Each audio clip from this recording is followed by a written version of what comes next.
Good morning class 9th। आज आप सब अपनी क्षितिज की किताब निकालेंगे, ठीक है। इसमें हम पढ़ेंगे आपका पाठ 2 राहुल सांस्कृत्यायन, ठीक है। सबसे पहले आज की दिनांक लगाएंगे। तो आज हम इनके राहुल सांस्कृत्यायन के बारे में पढ़ेंगे और इनके द्वारा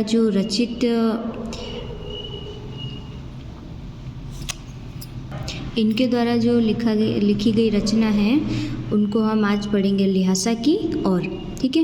इन्होंने तिब्बत की यात्रा की थी, ठीक है। उस यात्रा का वर्णन इन्होंने किया गया है और उस यात्रा को इन्होंने कैसे किया था, इनको रास्ते में क्या क्या मिला, क्या क्या इन्होंने देखा, ठीक है, वो सब हम इसमें पढ़ेंगे। सबसे पहले हम इनका कवि परिचय पढ़ लेते हैं। तो राहुल सांस्कृत्यायन का जन्म सन 1893 में उनके ननिहाल गांव पंदाह जिला आजमगढ़ उत्तर प्रदेश में हुआ था, ठीक है। इनका जन्म सन क्या है 1893 और कहाँ पर हुआ था, इनका ननिहाल का गांव है पंदाह, जो ठीक है, जो कहाँ पर है आजमगढ़, जिला क्या है आजमगढ़ और इनका ननिहाल का गांव है पंदाह और आजमगढ़ कहाँ पर है उत्तर प्रदेश में, ठीक है। उनका पैतृक गांव यानी पिता का गांव कौन सा था, कनेला, क्या नाम था, कनेला। उनका मूल नाम केदार पांडे था, मतलब इनका जो मूल नाम था बचपन का जो मतलब शुरुआत का जो नाम था वो था केदार पांडे। उनकी शिक्षा काशी, आगरा और लाहौर में हुई। अब इनकी शिक्षा मतलब इनकी पढ़ाई कहाँ कहाँ पर हुई, एक काशी में हुई, आगरा में हुई और लाहौर में हुई। सन 1930 में उन्होंने श्रीलंका जाकर बौद्ध धर्म ग्रहण कर लिया था। 1930 में ये श्रीलंका गए थे और वहाँ जाकर इन्होंने अपना कौन सा धर्म ग्रहण किया था, बौद्ध धर्म। तब से उनका नाम राहुल सांस्कृत्यायन पड़ गया था, मतलब इनके पहला जो नाम था, मूल नाम था बचपन का इनके परिवार वालों ने जो रखा था वो था केदार पांडे। लेकिन जब इन्होंने बौद्ध धर्म ग्रहण कर लिया तो उसके बाद इनका नाम हो गया राहुल सांस्कृत्यायन, ठीक है ना। राहुल जी पाली, प्राकृत, अपभ्रंश, तिब्बती, चीनी, जापानी, रूसी सहित अनेक भाषाओं के जानकार थे, मतलब इनको ये सारी भाषाएं आती थी। और भी इनको बहुत सारी भाषाएं आती थी लेकिन ये भी आती थी, जैसे पाली है, प्राकृत है, अपभ्रंश है, तिब्बती है, चीनी है, जापानी है, रूसी है, ये सारी भाषाएं इनको आती थी। इनके अलावा उनको और भी सारी भाषाओं का ज्ञान था। उन्हें महापंडित कहा जाता था। उन्हें मतलब राहुल सांस्कृत्यायन को क्या कहा जाता था, महापंडित। सन 1963 में उनका देहांत हो गया, यानी 1963 में इनका क्या हुआ, देहांत हो गया। जन्म कब हुआ था, 1893। अब हम आगे बढ़ते हैं।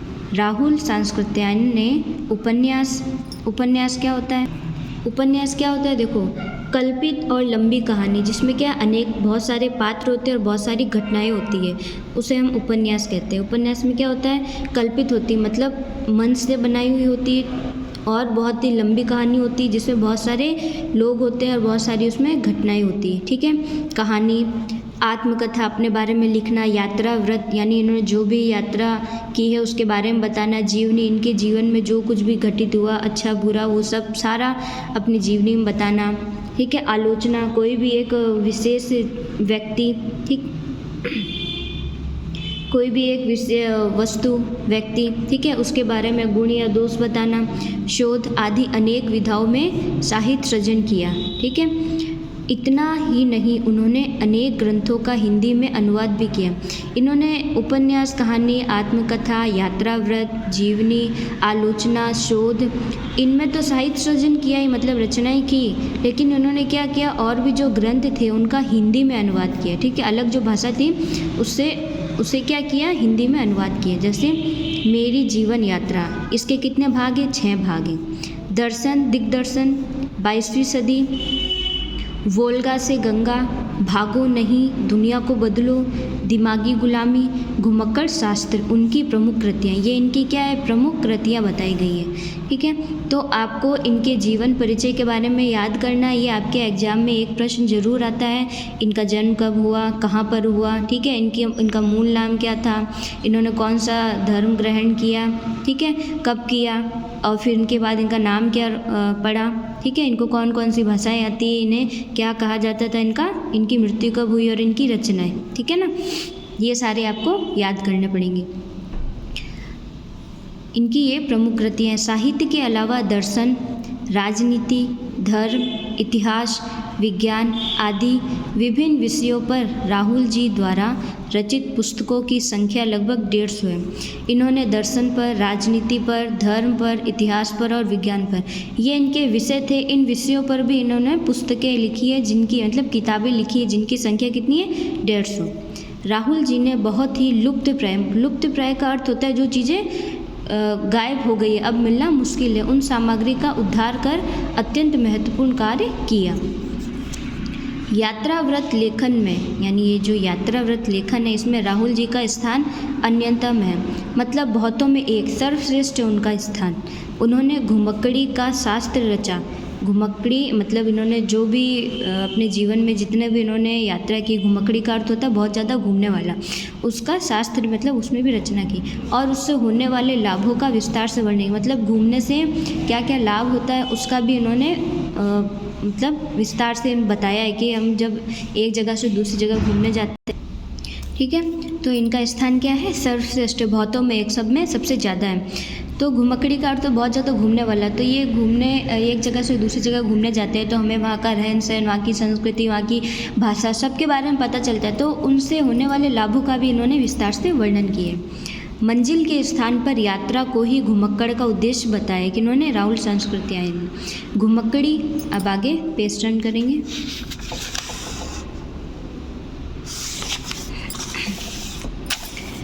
घुमक्कड़ी से मनोरंजन यानी घूमना, एक जगह से दूसरी जगह हम जाना, उससे क्या होता है? मनोरंजन होता है, हमारा एंटरटेनमेंट होता है, हमें अच्छा लगता है।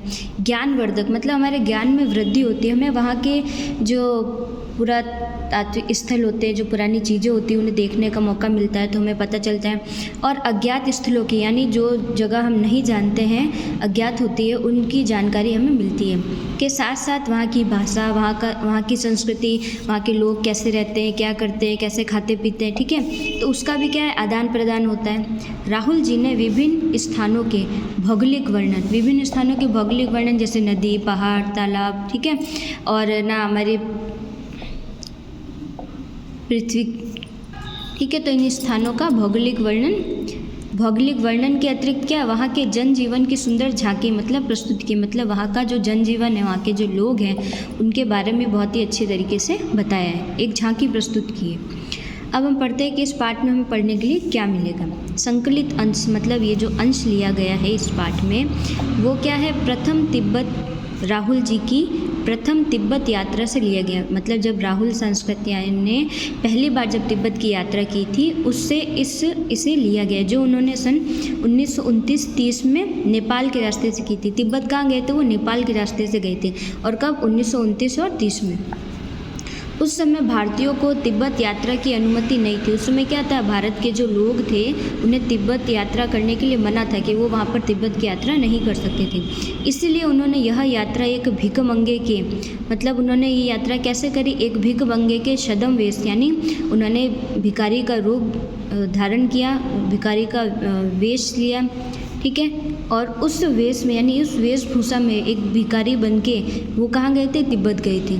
इसमें तिब्बत की राजधानी ल्हासा, तिब्बत की राजधानी कौन सी बात है? ल्हासा की ओर जाने वाले दुर्गम रास्तों का वर्णन उन्होंने बहुत ही रोचक शैली में किया है। मतलब जब वो नेपाल के ना होते हुए तिब्बत गए तो उसमें उधर जो तिब्बत की राजधानी बताई ल्हासा की ओर, वहाँ पर दुर्गम मतलब कठिन जो रास्ते थे उनका वर्णन बहुत ही रोचक तरीके से इन्होंने किया है। इस यात्रा वृत्तांत से हमें उस समय के तिब्बती समाज के बारे में भी जानकारी मिलती है, ठीक है। इस यात्रा वृत्तांत ये जो हम पढ़ेंगे, इससे हमें क्या पता चलेगा कि उस समय का तिब्बत का जो समाज था वो कैसा था, ठीक है। चलिए हम शुरू करते हैं आपका पाठ 2, राहुल संस्कृतियाँ द्वारा रचित ल्हासा की ओर, ठीक है। वह नेपाल से तिब्बत जाने का मुख्य रास्ता है। अब ये तिब्बत की यात्रा कर रहे हैं तो वो बता रहे हैं कि नेपाल से तिब्बत जाने का जो मुख्य रास्ता है उसके बारे में बता रहे हैं। फरी कलिंगपुर का रास्ता जब नहीं खुला था, मतलब ये रास्ता जब बंद था, तो नेपाल ही नहीं हिंदुस्तान की भी चीज़ें इसी रास्ते तिब्बत जाया करती थी। कि जो नेपाल की चीज़ें वो नहीं, जो हिंदुस्तान यानी भारत की जो चीज़ें थी वो भी इसी रास्ते से तिब्बत जाती थी। यह व्यापारिक ही नहीं सैनिक रास्ता भी था। व्यापारिक मतलब होता है व्यापार करने का रास्ता, मतलब जो सामान होता है एक जगह से दूसरी जगह ले जाना, और सैनिक रास्ता यानी सेनाओं का भी ये रास्ता था। इधर से ये सैनिक भी आते जाते थे मतलब इसी रास्ते का प्रयोग करते थे। इसीलिए जगह जगह फौजी चौकियाँ और किले बने होते, मतलब इस रास्ते पे जगह जगह क्या बने होते, फौजी और चौकियों, फौजी की चौकियाँ थी, ठीक है, और किले बने हुए थे, जिनमें कभी चीनी पलटन मतलब चीन की सेना रहा करती थी। आजकल बहुत से फौजी मकान गिर चुके हैं, लेकिन वो जो पहले जो फौजी मकान थे वो अब क्या है, गिर चुके हैं। दुर्ग के किसी भाग में जहाँ किसानों ने अपना बसेरा बना लिया कि दुर्ग का जो एक कोई भाग बचा है, ठीक है, अवशेष बचा है, उसमें क्या है, किसानों ने अपना बसेरा यानी किसान रहने लगे। वहाँ घर कुछ आबाद दिखाई पड़ते हैं, मतलब वो घर क्या है, अब थोड़े बसे हुए, आबाद मतलब वो घर बसे हुए दिखाई देते हैं, मतलब कोई वहाँ पर रहता है। ऐसा ही परित्याक्त मतलब होता है छोड़ा हुआ, मतलब परित्याक्त एक चीनी किला था, मतलब एक वहाँ पर ऐसा चीनी किला था जो छोड़ा हुआ था। हम वहाँ चाय पीने के लिए ठहरे थे उस किले में। तिब्बत में यात्रियों के लिए बहुत सी तकलीफ़ें भी हैं कि तिब्बत में जो यात्रा करने आते हैं वहाँ पर बहुत सी उन्हें तकलीफ़ें होती है, असुविधा भी होती है, उसका सामना करना पड़ता है, और कुछ आराम की बातें भी, और कुछ वहाँ पर हमें आराम सुकून भी मिलता है। वहाँ जाति पाति छुआछूत का सवाल ही नहीं, ठीक है।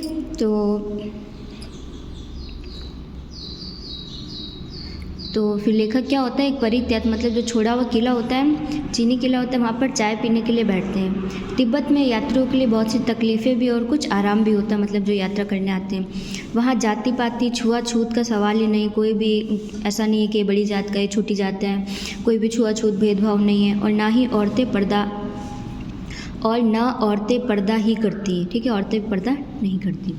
बहुत निम्न श्रेणी के मतलब घटिया प्रकार के भिखमंगों को लोग चोरी के डर से घर के भीतर नहीं आने देते, मतलब बहुत ही घटिया मतलब निम्न मतलब नीचे प्रकार के जो भीख मांगने वाले होते हैं, तो लोग क्या है चोरी के डर से घर के अंदर नहीं जाने देते उन्हें, नहीं तो आप बिल्कुल घर के भीतर चले जा सकते हैं, कि बस उन्हीं लोगों को घर के अंदर नहीं आने देते हैं, बल्कि अगर ऐसा नहीं हो तो आप क्या है जो वहाँ के घर हैं, ठीक है, वहाँ पे जो लोग रहते हैं आप वहाँ घर के अंदर भी जा सकते हैं, चाहे आप बिल्कुल अपरिचित हो, मतलब चाहे आपको वो लोग जानते भी ना हो, लेकिन फिर भी आप उनके घर जा सकते हैं। तब भी घर की बहू या सासू को अपनी झोली में से चाय दे सकते हैं, तब भी आप क्या कर सकते हैं, घर की जो बहू होती है, जो सास होती है, वो अपनी झोली में से चाय देते हैं, वहाँ आपके लिए उसे पका देगी, क्या आप उनको देंगे कि चाय, तो वो आपके लिए चाय बना देंगे।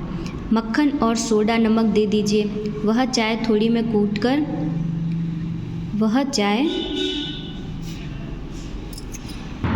ठीक है। तो ये बताया हुआ है कि तिब्बत में कैसा समाज है कि वहाँ पर सिर्फ निम्न घटिया प्रकार के जो भिखमंगे होते हैं बस उन्हें घर के अंदर नहीं आने देते, बाकी आप क्या है घर के अंदर जा सकते हैं, आपको नहीं जानते तो अभी आप जा सकते हैं, वहाँ आप अपनी चाय भी बनवा सकते हैं, आप दे दो कि हमारी चाय बनानी हो, आपको बना के देंगे। वहाँ चाय कैसे बनाते हैं, मक्खन सोडा और नमक को मिलाकर बनाते हैं, वहाँ चोड़ी में कूट कर उसे दूध वाली चाय के रंग की बना के मिट्टी का एक टोटीदार बर्तन होता है, उसे खोटी कहते हैं, उसमें रख के आपको देंगी। यदि बैठक की जगह चूल्हे से दूर है, यानी जो जहाँ पर बैठते हैं वो जगह क्या है चूल्हे से दूर है, जहाँ पर खाना बनता है उससे दूर है, तो आपको डर है कि सारा मक्खन आपकी चाय में नहीं पड़ेगा, कि फिर आपको ऐसा डर लगेगा कि हमने जो सामान दिया है, जो मक्खन दिया है वो चाय में पूरा नहीं डालेंगे। चाय का रंग तैयार हो जाने पर फिर नमक मक्खन डालने की ज़रूरत होती है, कि जब चाय बन जाती है तो उसके बाद उसमें क्या डालते हैं, नमक और मक्खन, ठीक है। अब हम आगे पेज टर्न करेंगे।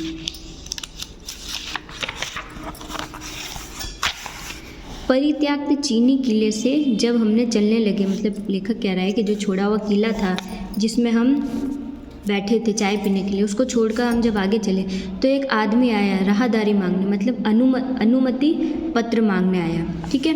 अब वो अनुमति पत्र क्या होता है, वहाँ पे जो लोग होते हैं, ठीक है, किले से निकले तो क्या एक आदमी आया, यही राहदारी मतलब एक प्रकार का अनुमति पत्र मांगने आया, जिससे क्या होता है पुल से नदी पार करने वाले, यानी पुल से जो नदी पार करेंगे तो उन यात्रियों को मजिस्ट्रेट यानी यहाँ का जो मजिस्ट्रेट होते हैं उनके द्वारा जारी किया गया वो पत्र होता है, ठीक है। तो वही मांगने वो आया था। हमने वहाँ दोनों चिट्ठे उसे दे दिए, मतलब हमारे पास जो अनुमति पत्र था हमने उसे दे दिया। शायद उसी दिन हम थोड़ला के पहले के आखिरी गांव में पहुंच गए, कि उसी दिन हम शायद कहाँ पर पहुंच गए, थोड़ला का जो पहले का मतलब पहले उस समय का जो आखिरी गांव था वहाँ पहुंच गए। यहाँ भी सुमति के जान पहचान के आदमी थे और भिखमंगे रहते भी ठहरने के लिए अच्छी जगह थी, यानी जहाँ हम पहुँचे। ठीक है, तो लेखक बताता है कि हम सुमति मतलब ये साथ में कोई इनके गया था, वो बता रहे हैं कि भिखमंगे के रहने भी मतलब वहाँ पर जो भीख मांगते हैं उनके रहने के लिए भी क्या है अच्छी जगह मिल गई थी। 5 साल बाद हम इसी रास्ते लौटे थे, मतलब 5 साल हो गए थे, और भिखमंगे नहीं एक भद्र यात्री के वेश में, कि हम 5 साल बाद इसी रास्ते से लौट रहे थे, तो हम भिखमंगे नहीं थे, क्या थे, एक भद्र यात्री के वेश में घोड़ों पर सवार होकर आए थे। 5 साल बाद लेखक बता रहा है कि मैं 5 साल पहले भी इसी रास्ते से निकला था जिस रास्ते से अभी वो जा रहे हैं, लेकिन मतलब एक सज्जन पुरुष के रूप में और घोड़े पर सवार हो, लेकिन उस वक्त भी क्या है इतनी अच्छी रहने के लिए जगह नहीं मिली थी जितनी अभी ये भिखमंगे के वेश में है, तो इनको इतनी अच्छी जगह रहने के लिए मिल गई। और हम गांव के एक सबसे गरीब झोपड़े में ठहरे थे। बहुत कुछ लोगों की उस वक्त की मनोवृत्ति मतलब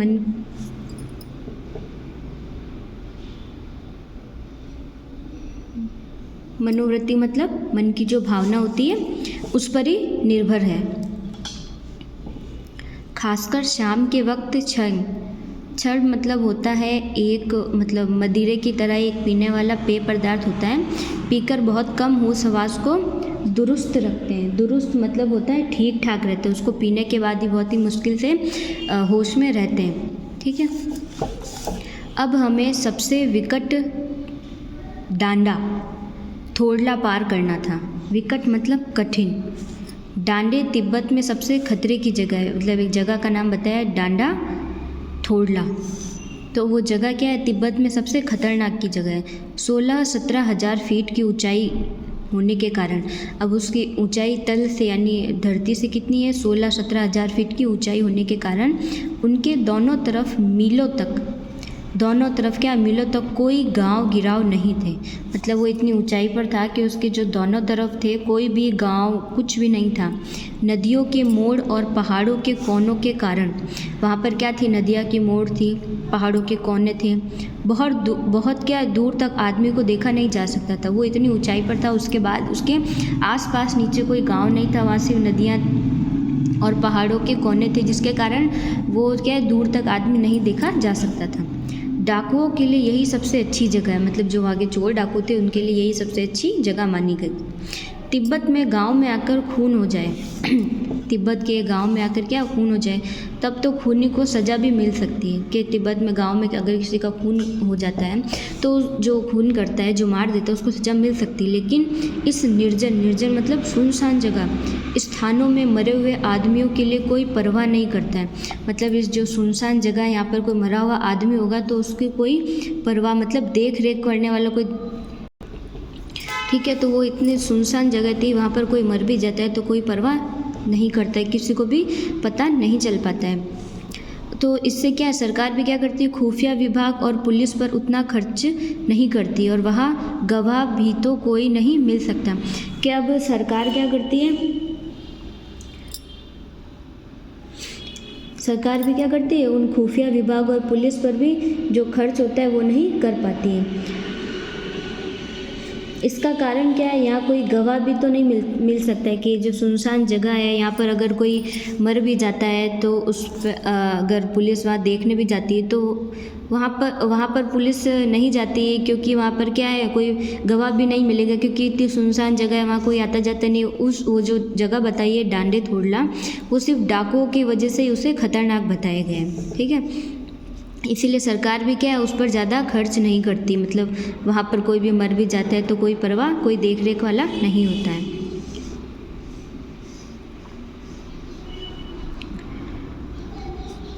वहाँ गवाह मतलब कोई गवाही देने वाला नहीं मिलता है। डकैत पहले आदमी को मार डालते हैं। जो डकैत होते हैं, डाकू होते हैं, चोर चपाटी करते हैं, वो पहले क्या करते हैं, वहाँ पर आदमी को मार देते हैं। उसके बाद देखते हैं कि कुछ पैसा है कि नहीं, फिर उसके बाद चेक करते हैं, देखते हैं कि इसके पास कुछ है भी, पैसा रुपए है कि नहीं है। हथियार का कानून न रहने के कारण यहाँ लाठी की तरह लोग पिस्तौल बंदूक लिए फिरते हैं। अब यहाँ पर क्या बोल रहे हैं कि हथियार मतलब वहाँ पर तिब्बत में हथियार रखने के लिए, यानी अपने पास पिस्तौल या गन रखने के लिए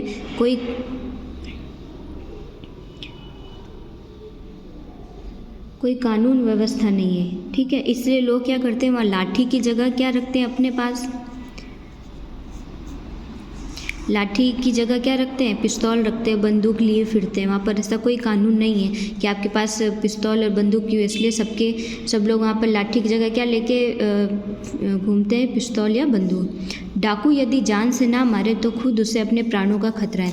कि यदि डाकू जो होता है, जो दूसरे लोग होते हैं जिससे वो पैसा वगैरह लेते हैं, लूटते हैं, उनको अगर वो जान से नहीं मारे तो क्या है, डाकुओं के लिए क्या है, खतरा बन जाएगा कि ये वहाँ जाके पुलिस में कंप्लेन कर देगा, इसलिए वो खुद के प्राणों का खतरा उन्हें लगता है डाकुओं को। गांव में हमें मालूम हुआ कि पिछले ही साल थोड़ला के पास खून हो गया। कि हमें गांव में पता चला कि पिछले साल जो थोड़ला था वहाँ पास में ही खून हो गया था।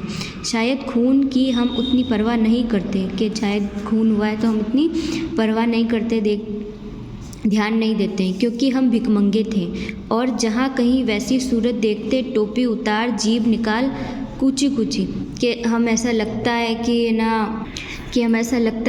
ये हमारे साथ कुछ कर सकते हैं, गलत हो सकते हैं, तो हम क्या करते हैं, ऐसी सूरत बनाते, टोपी उतार देते, अपनी जीभ निकाल देते और कूची कूची यानी दया दया 1 पैसा कहते भीख मांगने लगते हैं। ठीक है, लेकिन पहाड़ की ऊंची चढ़ाई थी, पीठ पर सामान लाद कर कैसे चलते, लेकिन जो पहाड़ पर ये जो डांडे थोड़ला था, ये ऊंचा पर्वत था। ठीक है, तो उस पर चढ़ने के लिए बहुत ही दिक्कत हो रही थी और पीठ पर इनके सामान भी था। और अगला पड़ाव 16-17 मील से कम नहीं था। कि जो दूसरा हमारा पड़ाव था, दूसरी जगह जहाँ हमें जाना था, वो 16-17 किलोमीटर से कम नहीं था। मैंने सुमिति से कहा कि यहाँ से लड़कोर तक के लिए 2 घोड़े कर लो, सामान भी रख लेंगे और चढ़ लेंगे। अब उनके साथ जो था व्यक्ति, उसको उन्होंने बोला कि यहाँ से लड़कोर तक 2 घोड़े कर लेते और उस पर ही सामान रख लेंगे और फिर चढ़े चलेंगे। ठीक है, दूसरे दिन हम घोड़ों पर सवार होकर ऊपर की ओर चले। दूसरे दिन हमने क्या किया, घोड़े की और हम ऊपर आगे बढ़े। डांडे से पहले यानी पहले एक जगह चाय पी और दोपहर के वक्त डांडे के ऊपर जा पहुँचे। कि हमने डांडे से पहले क्या किया, एक जगह चाय पी और दोपहर जब हो गई थी तो हम डांडे पहुँच गए थे। हम समुद्र तल से 17-18 हज़ार फीट ऊंचे खड़े थे। कितने खड़े थे, 17-18 हज़ार फीट ऊंचे खड़े थे। हमारी दक्षिण तरफ पूरब से पश्चिम की ओर, मतलब हमारे दक्षिण तरफ क्या था, पूरब से पश्चिम की ओर और हिमालय के हजारों श्वेत मतलब सफ़ेद शिखर चले गए थे। तो आज हम यहीं तक पढ़ते हैं, इसके आगे हम आपकी नेक्स्ट क्लास में पढ़ेंगे। आप अच्छे से इसको पढ़ना, आपको जो नहीं समझ में आए आप वापस मुझसे पूछ सकते हैं। ठीक है, ओके, थैंक यू।